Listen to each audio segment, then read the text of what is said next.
राधे राधे कृष्ण कन्हैया, गोपाल प्यारो मुरली बजैया। व्यवस्था के बिना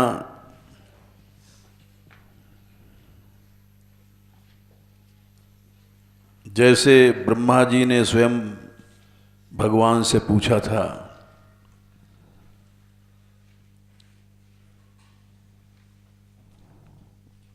कि आप अपने अवतार की व्यवस्था बताएं कैसे की जाए।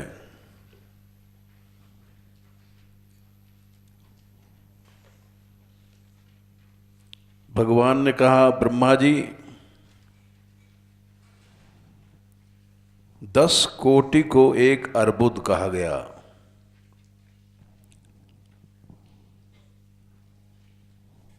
10 अर्बुद को एक यूथ कहा जाता है।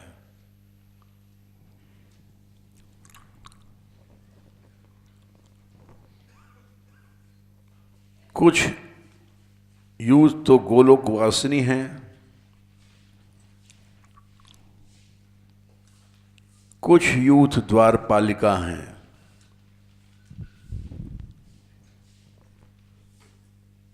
जिन्होंने शंकर जी को रोक दिया था तुम रास में नहीं जा सकते हो, जब मानसरोवर की तरफ से घुस रहे थे।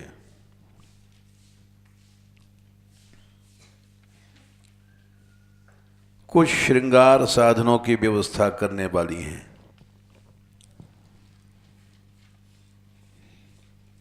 जहां जैसी लीला होती है वैसा श्रृंगार होता है।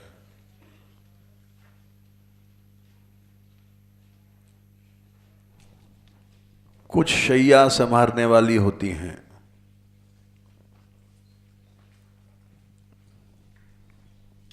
कुछ माने कुछ यूथ। इतनी बड़ी व्यवस्था है। अगणित जहां पर गोपियां हैं वहां अगर व्यवस्था नहीं होगी तो एक मेला हुल्लड़ सो हो जाएगा। इसलिए हम ये प्रसंग सुना रहे हैं।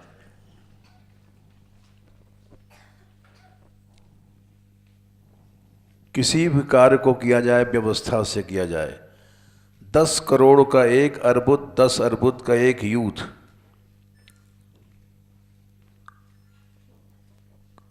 कुछ पार्षद कोटि में आती हैं, कुछ गोपियां वृंदावन की देख रेख, कुछ गोवर्धन पर निवास, कुछ निकुंज में रहती हैं।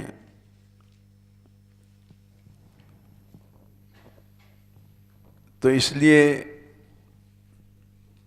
ब्रह्मा जी को भगवान ने स्वयं बताया ऐसी व्यवस्था से मेरा अवतार होगा।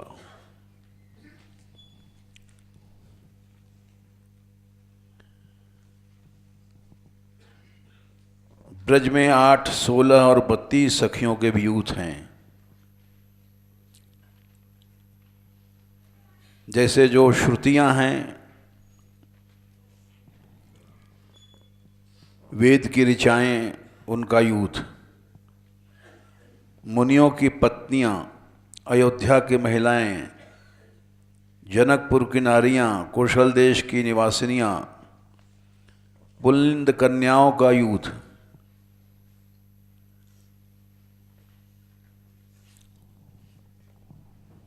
ये सब यूथ भगवान ने बताए और सब यूथ अपने अपने यूथ में चलेंगे तब महारास होगा।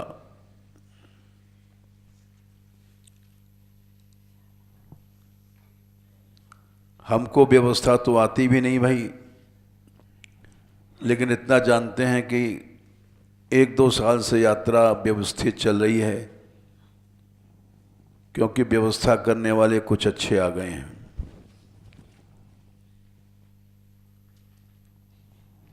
महाप्रभु चैतन्य देव भी कीर्तन करते थे तो यूथ बना करके। 7 टोल होते थे। हर टोल में दो दो मृदंग बजाने वाले, झांझ बजाने वाले, इस तरह से यूथ बनते थे और तब उनका कीर्तन होता था।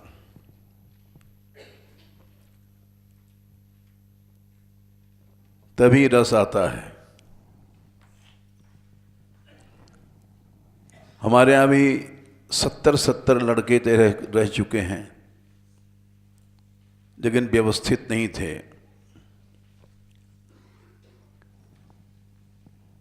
इन लोगों ने एक व्यवस्था बनाई, शुभा ने, राधाकांत ने, तो बड़ा अच्छा चल रहा है, बच्चे व्यवस्थित चल रहे हैं। ये चलते हैं तो एक साथ सारे ब्रज में प्रसिद्धि होती है, बड़े व्यवस्थित लड़के हैं मान मंदिर के। एक साथ इनकी ड्रेस, एक साथ जयकारा बोलना, एक साथ चलना, एक साथ भोजन करने जाना, ये सब एक व्यवस्था दिखाती है और एक जिसको डिसिप्लिन कहते हैं। हमने ये सब कीर्तन में जाते थे तो एक हुल्लड़ सा लगता था, व्यवस्थित नहीं लगता था। इसलिए हमने विचार किया कि एक व्यवस्थित बात बन जाए, कुछ ऊपर नाचें, कुछ पीछे नाचें, तो कुछ रूप बना उस व्यवस्था का। कल ठीक था क्या? सब लोगों की राय ले रहे हैं, बताओ। अच्छा, हाँ ठीक है, बोलना चाहिए, क्योंकि व्यवस्था में एक आदमी का दिमाग नहीं लगता है।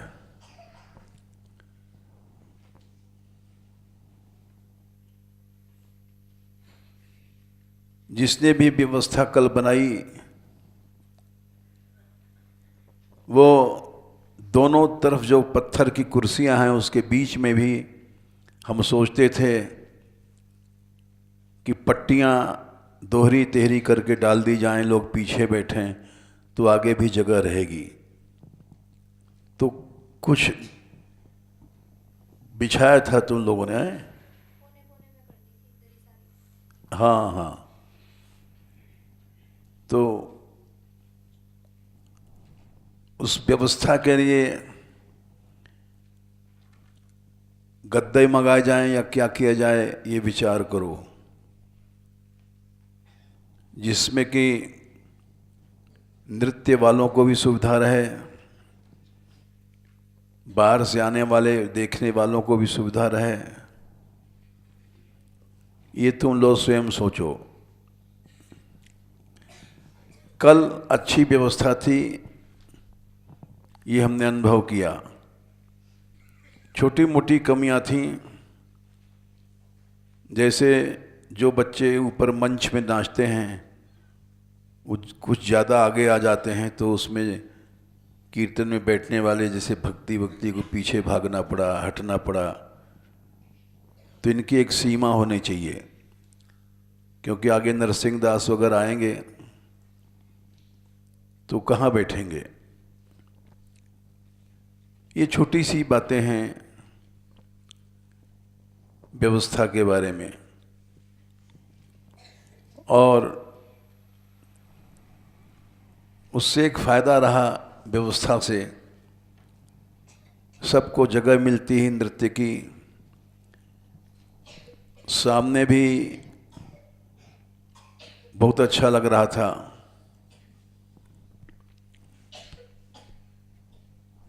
तो इसलिए अब रंगीली होली आ रही है तो व्यवस्था आज तक सुधरी नहीं।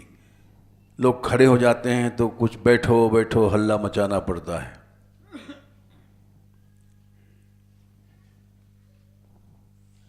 इसलिए हम पहले से बता रहे हैं, व्यवस्था में जब से गुजराती भक्त लोग आए हैं, यात्रा की व्यवस्था बहुत बढ़िया बनी है। जब से शुभा आई हैं, राधा कांताएँ हैं, स्कूल की व्यवस्था अच्छी बन गई है। और यद्यप किसी का नाम नहीं लेना चाहिए, लेकिन लेना पड़ता है, इसलिए नहीं कि उसका हम पक्ष कर रहे हैं, इसलिए कि और लोग भी इस बात को सीखें। लगता है पक्ष है क्योंकि हम इनको स्वयं लाते हैं अपनी गाड़ी पर लौटते समय, शुभा को साथ साथ, तो सोचते रहते हैं कोई ये ना सोचे इनका पक्ष हो रहा है। पक्ष नहीं, ये उत्साह बढ़ाने की दृष्टि से किया जाता है। जब से माधुरी आई हैं, रस मंदिर की व्यवस्था भी सुधर गई है और हर व्यक्ति को व्यवस्था की ओर ध्यान देना चाहिए, क्योंकि भगवान का अवतार होता है व्यवस्था को लेकर के।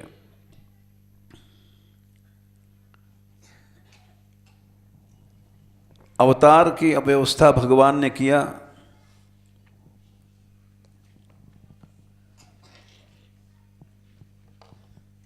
इसका बहुत बड़ा महत्व है। और ये बात केवल गर्ग संगता ही से खुलती है। जैसे हम कल श्लोक बता रहे थे प्रणय गीत का। प्रणय गीत 29वें अध्याय में पहले तो भगवान बोल रहे हैं 18 से 28 तक श्री कृष्ण का उपदेश हुआ है। तुम स्त्री धर्म का पालन करो और जाओ श्रवणात् दर्शनात् ध्यानात्। आखिर में भगवान ने यहाँ पर बंद कर दिया अपना बोलना कि जहाँ तुम दूर से मेरी उपासना कर सकती हो उतना पास से नहीं कर सकती हो। न तथा सन्निकर्षेण प्रतियात ततो गृहान। घरों को लौट जाओ। और ये शायद 28वां श्लोक है 27। यहाँ तक भगवान बोले हैं, ये मोह की बाणी बोले हैं भगवान कि इनके अंदर आसक्ति होगी तो चली जाएंगी अपने घरों को। यहां तक बोल करके जब भगवान चुप हो गए तब गोपियों ने उत्तर दिया है, उसको प्रणय गीत कहते हैं। ये शुरू होता है 30वें श्लोक से और 40वें तक। 29वें अध्याय में भगवान बोलते हैं 18 से 28 तक वो मोह की वाणी है। फिर उसके बाद गोपियां बोलती हैं, 3 श्लोक बीच में उनके खीज के हैं, क्रोध के हैं। संरंभ गदगद गिरो ब्रूता अनुरक्ता। लेकिन अनुरक्ता प्रणय कोप है,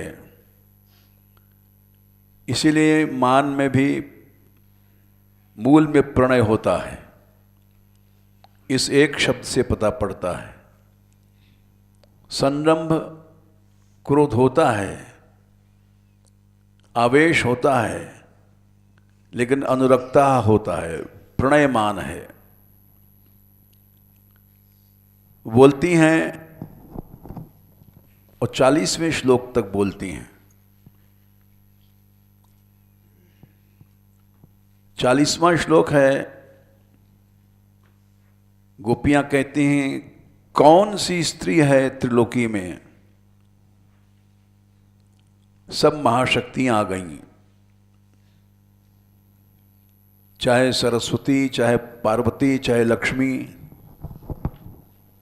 चाहे अवतार काल की सीता आदि सब आ गई। त्रिलोकी के बीच में जो अवतार होगा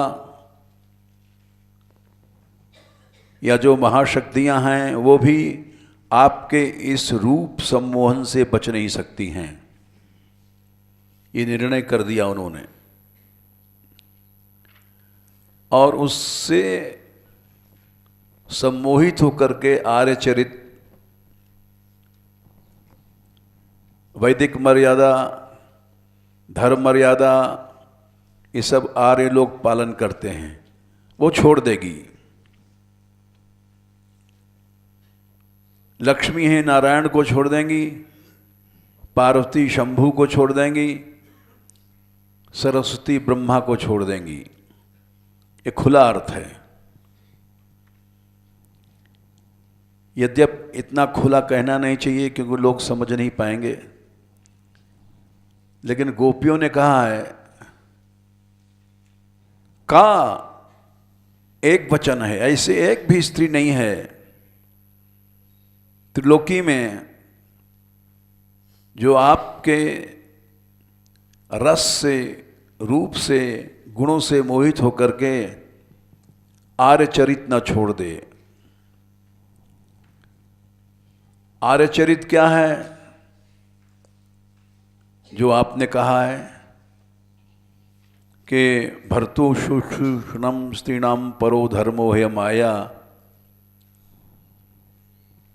ये आर्यचरित है।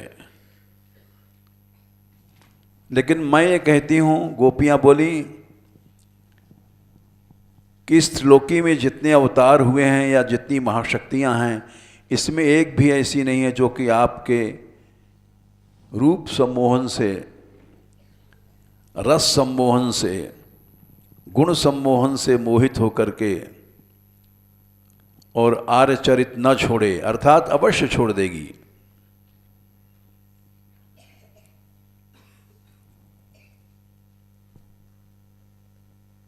तो अगर कोई बीच में प्रश्न करता है कि आपको ये कहने का क्या अधिकार है, लक्ष्मी जी पर, पार्वती पर, सरस्वती पर या अन्य अवतारों पर आप अटैक कर रहे हैं, सीता आदि पर, तो उसका उत्तर है गर्ग संहिता में स्वयं भगवान ने जब अवतार की व्यवस्था बनाई है गोलोक खंड में, तो भगवान बोले मैं वसुदेव और देवकी के यहाँ प्रकट होऊंगा, यानी वसुदेव का भी पुत्र बनूंगा, देवकी भी बनूंगा और शेष रोहिणी के गर्भ से जन्म लेंगे। और वहाँ पर भगवान कहते हैं सब महाशक्तियाँ जाएंगी मेरे अवतार में।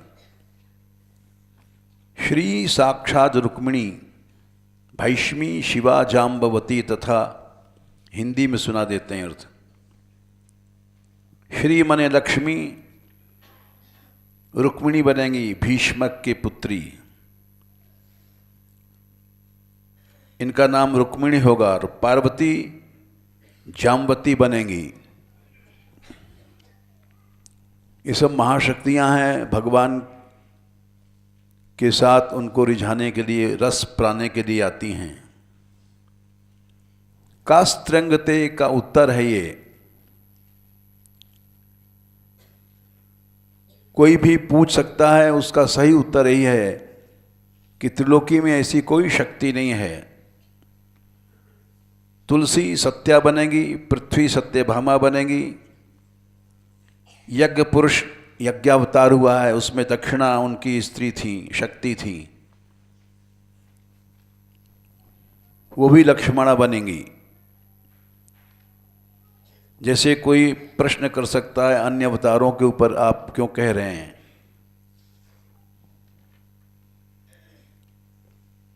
विरजा कालिंदी बनेंगी, लज्जा का नाम भद्रा होगा और पापों को नाश करने वाली गंगा, जाह्नवी पापनाशनी, वो मित्रबिंदा बनेंगी। जो इस समय कामदेव हैं प्रद्युम्न बनेंगे। प्रद्युम्न के घर में तुम्हारा अवतार होगा। ब्रह्मा जी से कह रहे हैं तुम सब चलोगे अवतार में। जितने ईश्वर हैं, जितनी शक्तियां हैं, वो सब चलेंगे भगवान के लिए।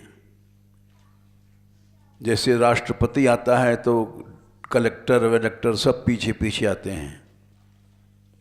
हे ब्रह्मा, तुमको अनिरुद्ध कहा जाएगा। और द्रोण नंद बनेंगे, धरा देवी यशोदा बनेंगी, सुचंद्र वृषभान बनेंगे, कलावती कीर्ति बनेंगी। वहाँ पर राधा रानी का प्राकट्य होगा। और तब ब्रज में सदा रासम करिष्यामि गोपीभिर ब्रजमंडले, तब मेरी रासलीला होगी। इस व्यवस्था के साथ रासलीला होगी।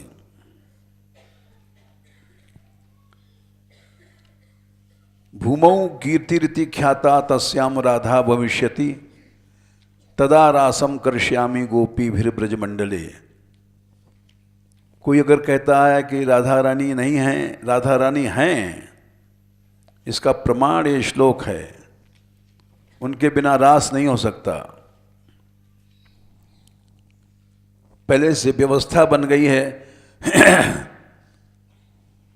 और उस व्यवस्था का वर्णन यहां मिला है। कोई अगर इसको नहीं मानता तो नास्तिक है, क्योंकि इसको ना मानने माने रास को नहीं मानना। रास को नहीं मानना मतलब भागवत को नहीं मानना नास्तिकता है। इसलिए कड़ा उत्तर है, भूमौ कीर्तिरिति ख्याता तस्याम राधा भविष्यति, तदा रासम करिष्यामि गोपीभिर ब्रजमंडले। सब प्रमाण तैयार रहने चाहिए, क्योंकि प्रश्न करने वाले वो सदा तार्किक होते हैं और तार्किक लोगों की बुद्धि बड़ी तेज होती है।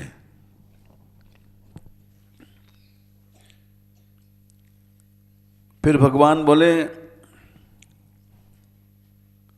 नंद उपनंद के भवन में श्रीदामा सुबल आदि स्तोक कृष्ण अर्जुन आजी ये सब अवतार लेंगे।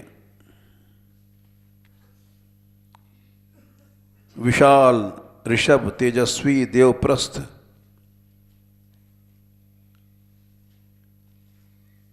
और 6 वृषभानु,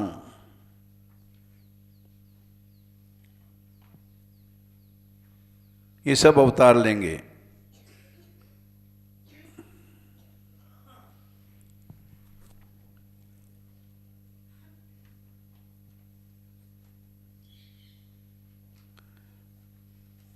फिर ब्रह्मा जी पूछते हैं, नंद पदवी किसको मिलती है?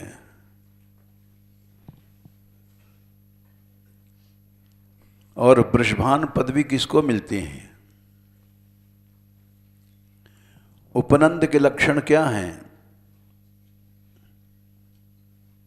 तो भगवान उसकी व्यवस्था बनाते हैं। ब्रज में गाते हैं, 9 लख धेनु नंद बाबा के, नित नव नय नयो माखन होए, बड़ो नाम तेरे नंद बाबा को, हंसी हमारी होए, माखन की चोरी छोड़ सांवरे, मैं समझाऊं तोए। ये बहुत पुराना रसिया है ब्रज का। ये शास्त्र सम्मत है, क्योंकि भगवान ने कहा है, नंदः प्रोक्तः गोपालैर 9 लक्ष गवाम पति। 9 लाख गायों का पालन करने वाला नंद होता है।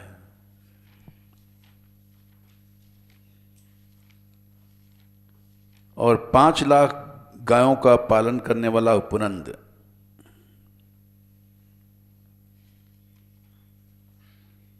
वृषभान उसको कहते हैं जिसके पास 10 लाख गायें होती हैं। और 1 करोड़ गैयाओं का रक्षा करने वाला नंदराज कहला जाता है। नंदराज 50 लाख गायों का पालन करने वाला वृषभानुवर। ये सब भगवान व्यवस्था बताते हैं। फिर अनेक अवतारों की महाशक्तियां आती हैं, जैसे यज्ञावतार में दक्षिणा आई, रामावतार में जितनी सीताएं थीं वो सब आई हैं।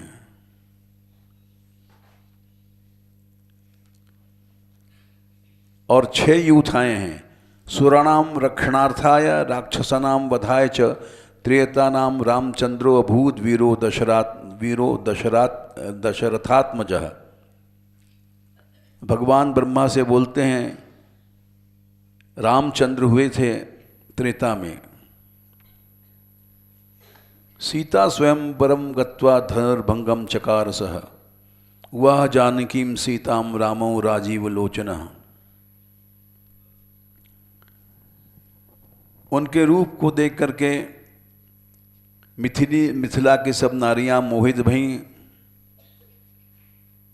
तो मैंने वरदान दिया था द्वापरांते करिष्यामि भवती नाम मनोरथम। हम द्वापर में तुम्हारा मनोरथ पूरा करेंगे।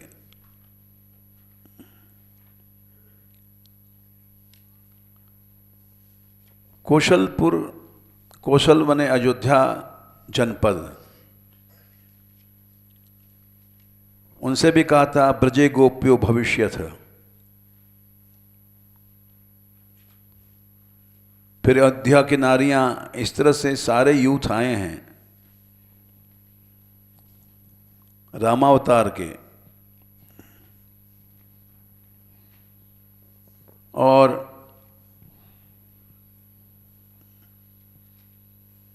सबको भगवान ने कहा एक पत्नी व्रतो हम वही मर्यादा पुरुषोत्तमः।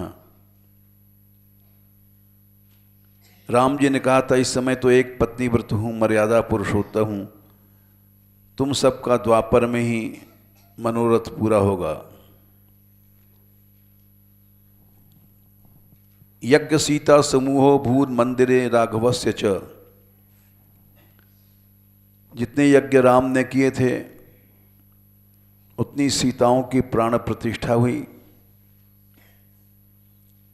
तब यज्ञ हुआ। सब सीताएं आईं। रंतुम रामम समागतः।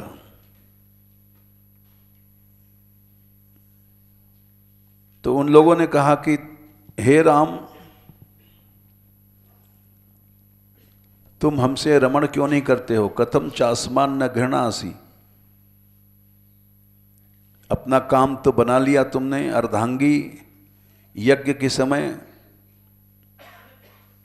तुम धर्मिष्ठ हो, तुम हमारा त्याग करोगे तो पाप लगेगा। राम ने कहा ठीक कह रही हो तुम, लेकिन मैं क्या करूं, एक पत्नी व्रत मैं हो चुका हूं। तस्माद् युवं द्वापरन्ते पुण्ये वृंदावने बने भविष्यथ करिष्यामि युष्माकं तु मनोरथम।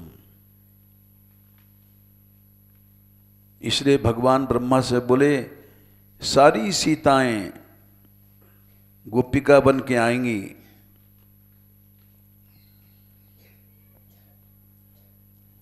ये हमने इसलिए सुनाया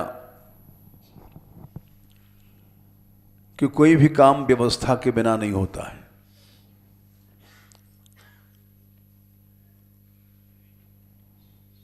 व्यवस्था से ही यात्रा में सफलता मिली, व्यवस्था से ही ये स्कूल में सफलता मिली, और व्यवस्था से ही सत्संग चल रहा है। हम तो शासन नहीं करते, लेकिन आपस में लोग कर लेती हैं। सबको कीर्तन में आना जरूरी है, सबको सेवा में सहयोग देना जरूरी है।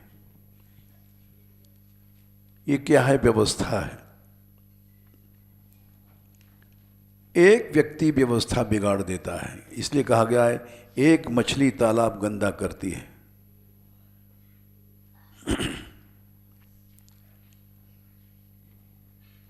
व्यवस्था भंग होने के कारण राम ने लक्ष्मण को प्राण त्याग तक की बात कही गई थी। लक्ष्मण ने कहा था, आप त्याग करोगे तो मैं रह नहीं सकता हूँ। बोले नहीं, तुमने व्यवस्था भंग की, इसलिए हम तुम्हारा त्याग करते हैं।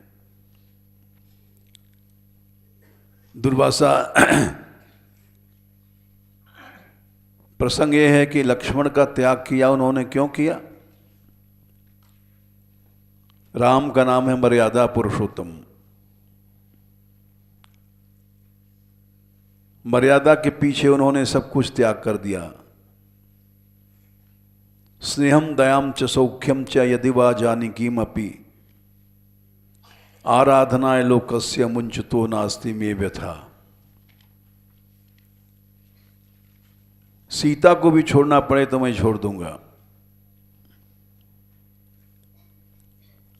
जब राम के धाम जाने के समय आया तो काल आया भगवान से प्रार्थना करने।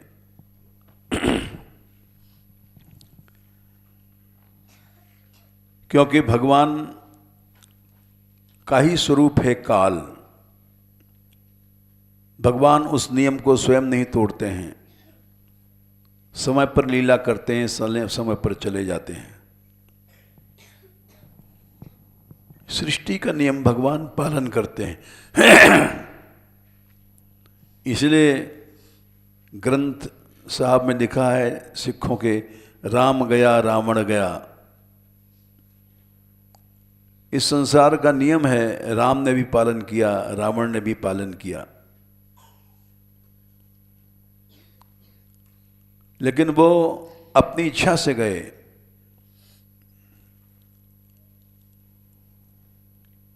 कर्म के अधीन होकर के वो लीला नहीं करते हैं।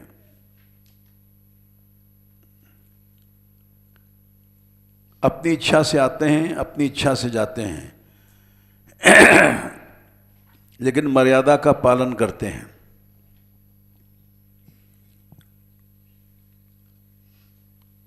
काल पुरुष आया भगवान से प्रार्थना करने, राम से, कि आप पृथ्वी का भार हल्का हो गया है और अब आप अपने धाम में पधारो।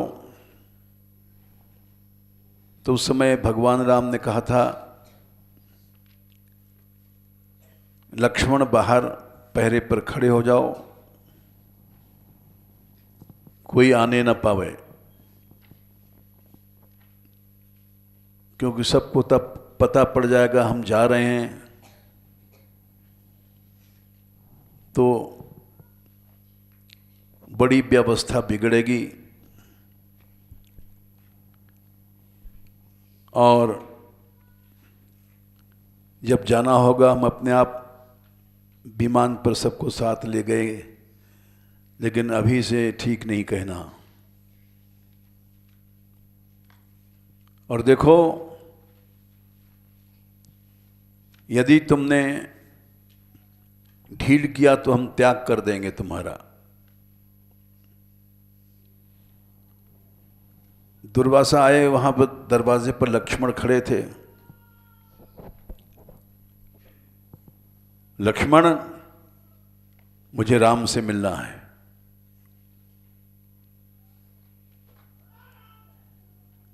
लक्ष्मण ने कहा कि रे ऋषि, इस समय जाने की आज्ञा नहीं है। बोले, अरे हमारे लिए आज्ञा नहीं है, मैं अभी शाप दे करके अयोध्या को जला दूंगा। तो लक्ष्मण ने सोचा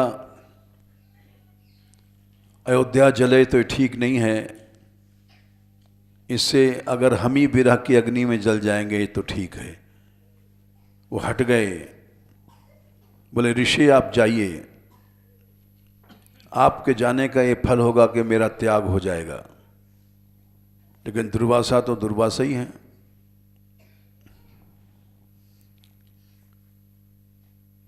गए लक्ष्मण, वहां काल पुरुष बात कर रहा था। राम ने कहा लक्ष्मण तुम कैसे आए? बोले भगवान ऐसी समस्या आ गई थी। दुर्वासा बोले मैं अयोध्या को जला दूंगा, तो मैंने सोचा कि आपकी विरहाग्नि में जलना पड़ेगा, मैं अकेले जल जाऊं तो अच्छा है, अयोध्या को जले।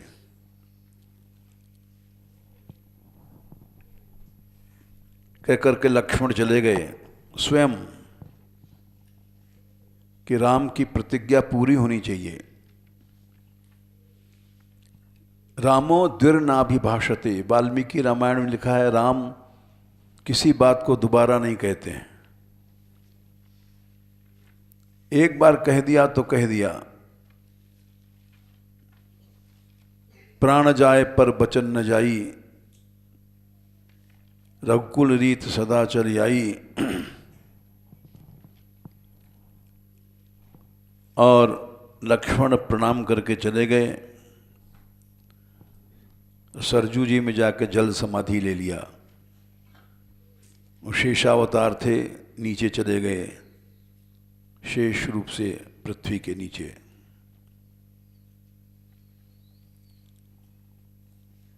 तो इसलिए ये भगवान राम के वचन हैं जो उनके मुंह से निकले हैं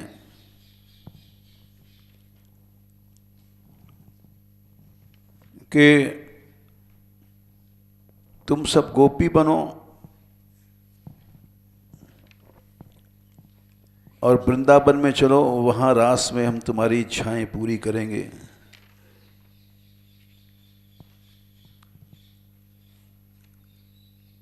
राम ने जो कुछ कहा वो किया।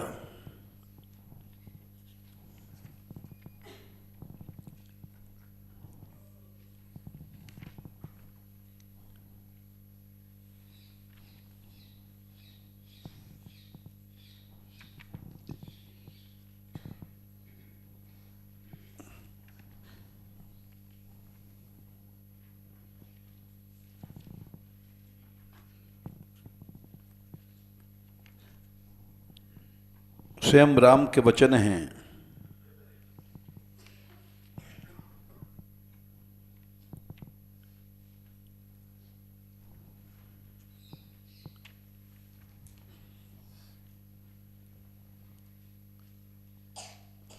जनकपुर की स्त्रियों से कहा है उन्होंने, द्वापरांते करिष्यामि भवती नाम मनोरथम। गोलोकखंड 4/38।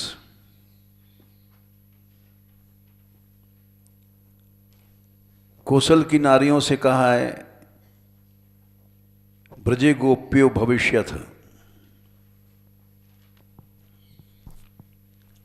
अयोध्या की नारियों से कहा है द्वापरांते मनोरथ भविष्यति न संदेह, कालिंदी तीर जे बने। यमुना के किनारे कालिंदी की तीर जो बन है,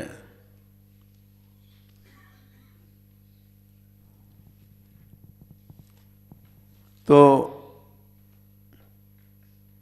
दंडकारण्य की पत्नियों से कहा है एक पत्नी व्रतो हम द्वापरांते भविष्यति। पंचवटी वालियों से कहा है वृंदावने द्वापरांते भविता वो मनोरथ।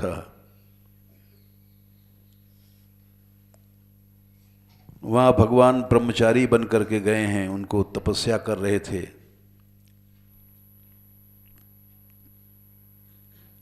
यज्ञ सीताओं से कहा है, ता आह राघवेंद्रोस्तु न हम गृहणामि ते प्रिया, मैं तुम्हारा रमण नहीं कर सकता।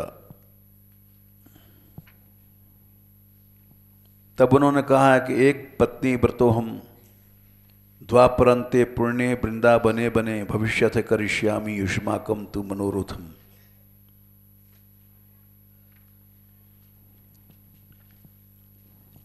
बहुत बड़ा प्रसंग है।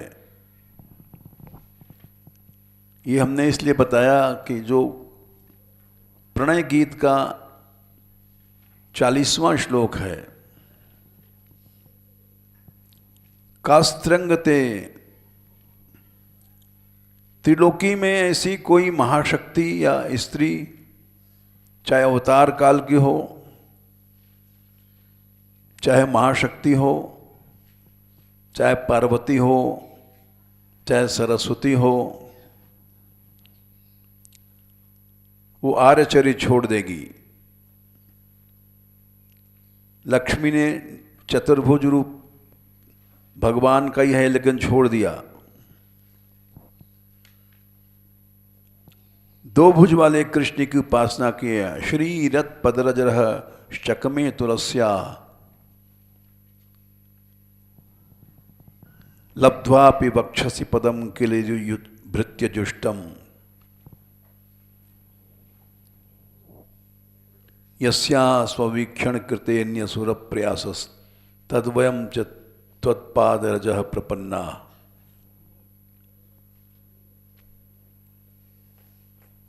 जिस रस को लक्ष्मी चाहती हैं वो आपके हृदय में निवास पाने के बाद भी चाहती हैं। लब्ध्वापि वक्षसि पदम किल भृत्य जुष्टम,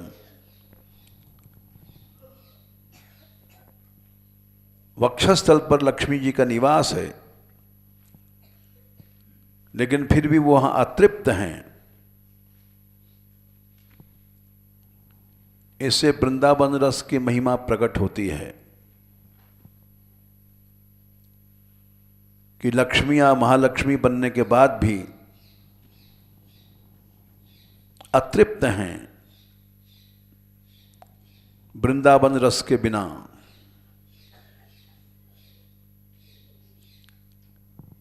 यस्या स्ववीक्षण कृतेन्य सुर प्रयासस् तद्वद वयम च तव पादरजः प्रपन्ना।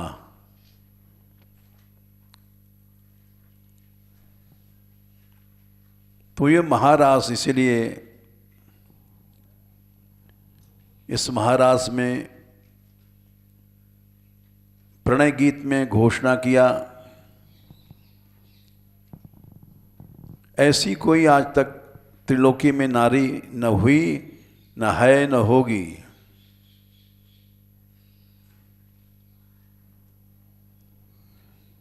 जो तुम्हारे इस रूप को देख करके सम्मोहित न होवे,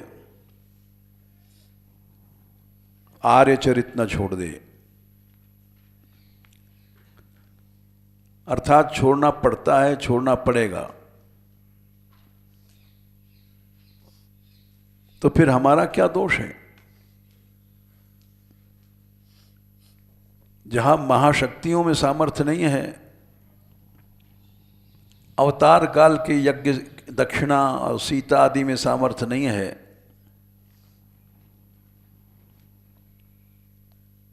इसीलिए गर्ग संहिता में गोपी गीत में कहा है कि दमयंती को जो विरह हुआ था उससे लाखों गुना मदयंती को हुआ, उससे करोड़ों गुना सीताओं को हुआ, सीता को हुआ था राम विरह में, और उससे अनंत गुना गोपियों को हुआ है। वहां श्लोक है, इससे प्रेम की तीव्रता का अनुमान लगता है।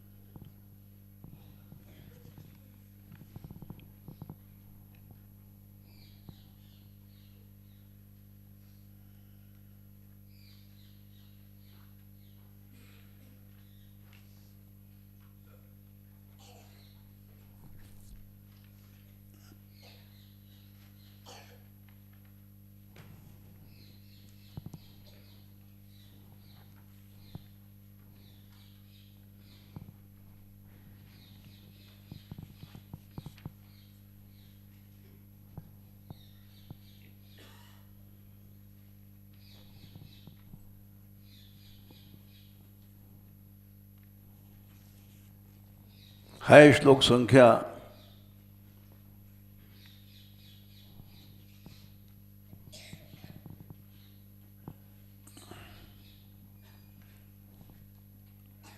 22 वृंदावन खंड में 9वां श्लोक है।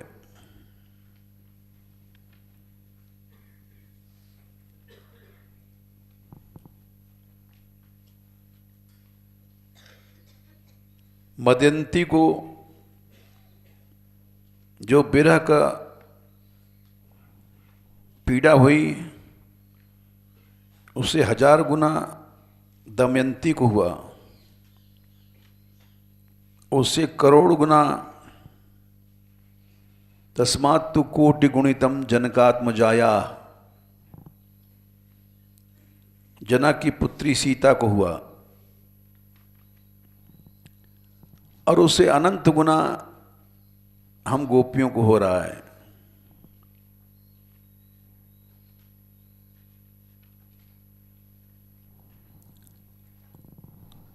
इससे प्रेम की तीव्रता का अनुमान लगता है कि सीता जी के प्रेम से करोड़ों गुना प्रेम गुना गोपियों का था। इसीलिए उद्धव ने श्री उद्धवा सकल भक्त शिरोमणिशस त्वत्पाद पद्म वर मुख्य अधिकारकारी, इसलिए उद्धव ने इनकी चरण रज मांगा।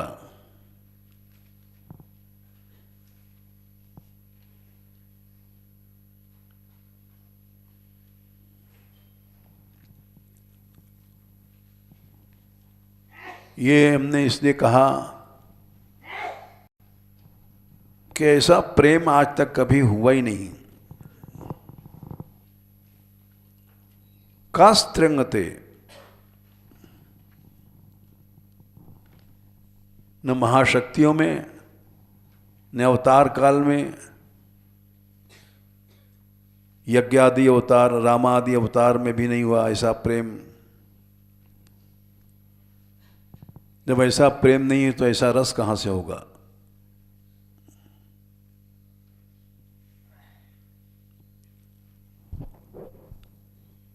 कास्त्रंगते कल्पतायत मूर्छितेन सम्मोहितार्य चरितान्न चले त्रिलोक्याम।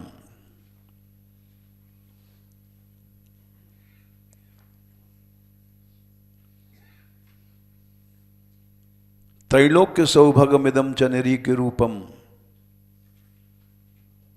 त्रिलोकी में आज तक ऐसा रूप न हुआ, किसी अवतार काल में होगा कहां से। जिस रूप को देख करके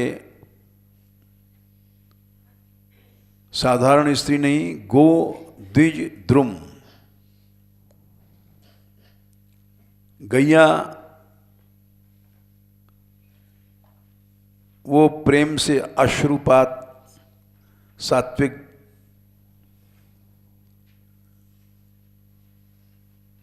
गुणों से प्रेम के भर जाती थी।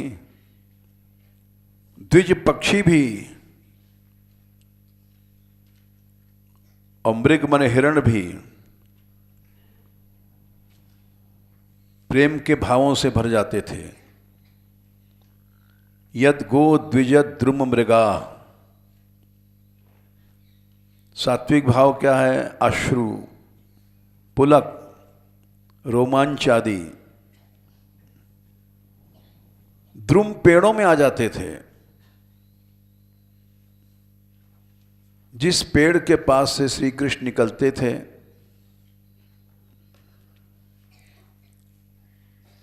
उस पेड़ में अश्रुपात पुलक आदि अपने आप हो जाते थे।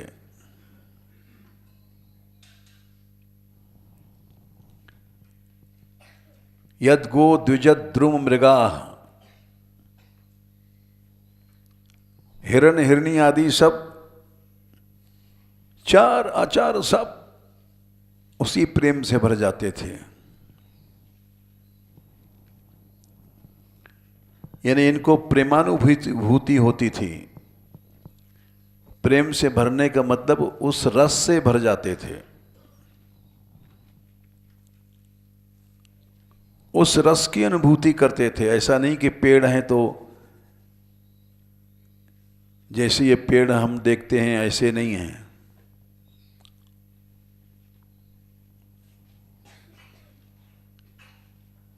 वो ऐसे पेड़ थे, सब रसमय थे।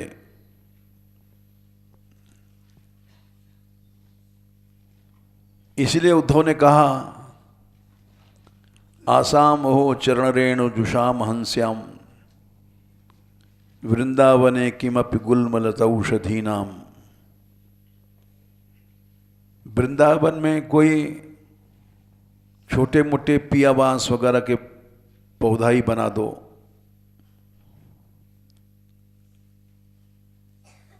औषधि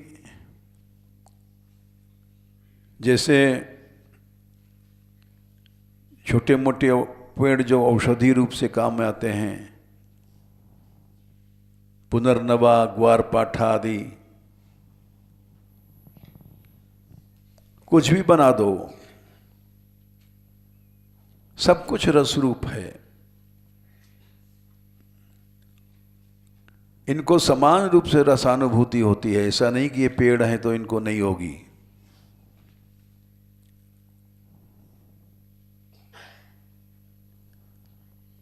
और उस रस की प्राप्ति होती है जिसको कि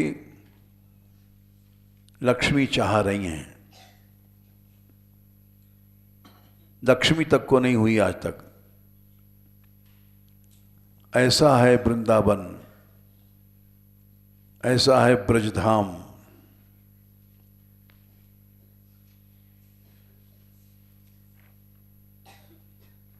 इसको संतों ने समझा, महापुरुषों ने समझा।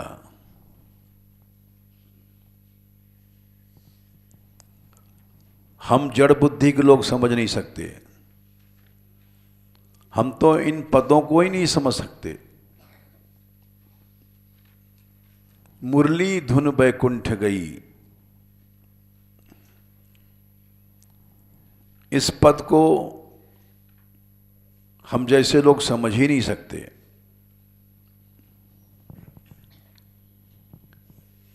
वंशी की ध्वनि गई बैकुंठ में और नारायण कमलासन मोहे, अति रुचि हृदय भई।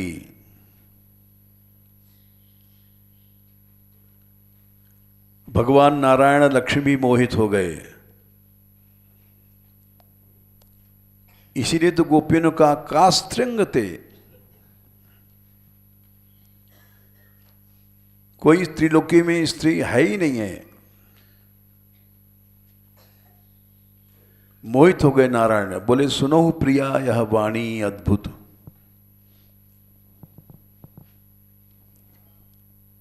ये अद्भुत वाणी है, हे लक्ष्मी सुनो।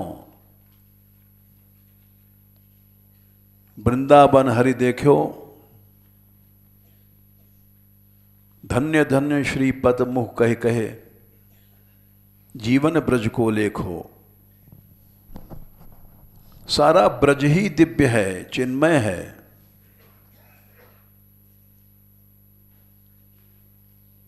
इन महापुरुषों के पद को हम लोग समझ नहीं सकते। जो ब्रज वृंदावन अलग समझते हैं। धन्य धन्य श्री पद मुख कहे कहे, जीवन ब्रज को लेखो।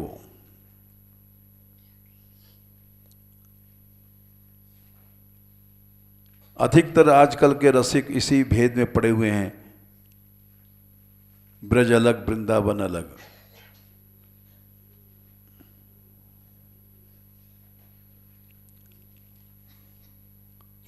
रास बिलास करसन नंदन, सो हमसे अति दूर।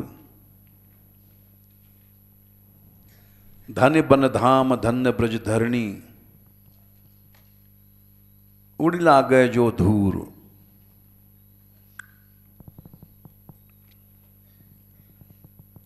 त्रिलोक्याम का उत्तर दे रहे हैं स्वयं भगवान अपने मुख से, नारायण सूरदास जी के द्वारा। रास विलास करत नंदन सो हमसे अति दूर। हम यद्यप भगवान हैं लेकिन हमसे बहुत दूर हैं वे, क्योंकि ऐश्वर्य बाधक है।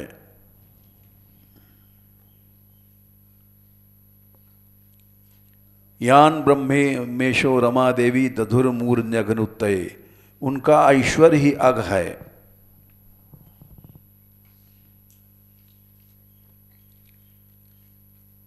लक्ष्मी जी गोबर की डलिया लेकर के सिर पर और गैया का गोबर थापने नहीं जा सकती हैं,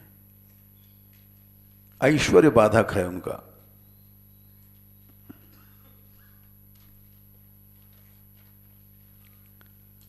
राधा रानी जा सकती हैं। एक श्लोक आता है दान के लिए कौमुदी का, बड़ा विचित्र श्लोक है।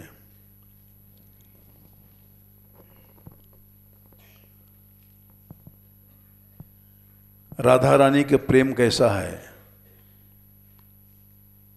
विभुरपि कलयन सदाभिवृद्धिम गुरुरपि गौरवचर्या विहीनः।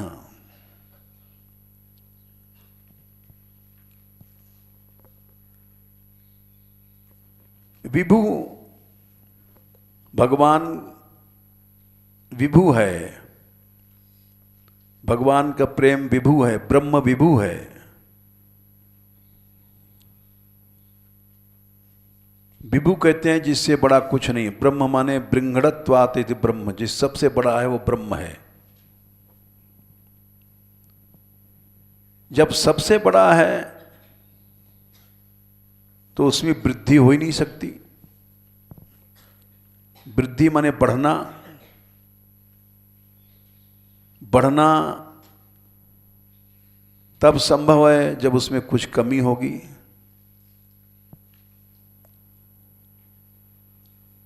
लेकिन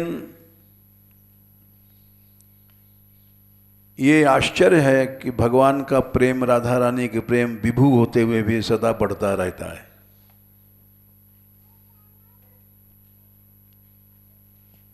विभुरपि सदा, वो बढ़ता है। अगुरुरपि गौरवचर्या विहीनः, सबसे बड़ी होकर के भी गौरवचर्या नहीं है। हटो हटो महाराज आ रहे हैं, रामलीला राजा लीला नहीं है। हटो हटो, गौरवचर्या नहीं है राधा रानी में।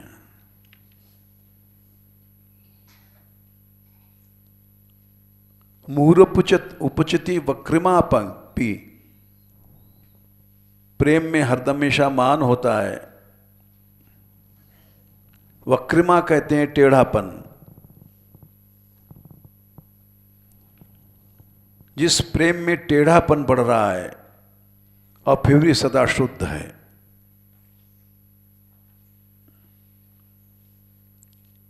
क्योंकि सन्नम्भ गदगद गिरो ब्रुवतानुरक्ता, प्रणयमान है वहां, कलहमान नहीं है। एक प्रकार का प्रणय है। ये मान भी एक तरह रस है।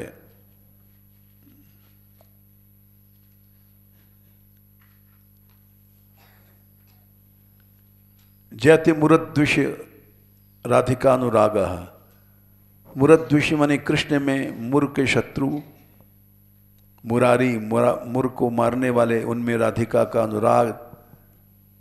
ये विचित्र है। ये विभु है प्रेम, फिर भी बढ़ रहा है। गुरु है फिर भी गौरवचर्या नहीं है। टेढ़ा होते हुए परम शुद्ध है, रस रूप है। तो श्री जी का समय हो गया। ये अभी ये प्रसंग चलेगा। जय श्री राधे।